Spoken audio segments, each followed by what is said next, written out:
Hello guys, i-flex ko nga rin ito, barbecue guys. Kasama ko ang kaibigan ko. Ayan. Barbecue time. Ngayon na-miss namin ang barbecue. Pinoy food.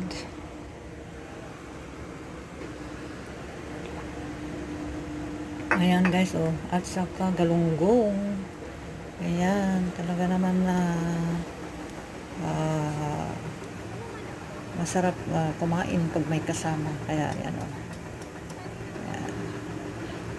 Barbecue pag may time. Ayan guys, feeling happy kasama ang kaibigan. Ayan guys,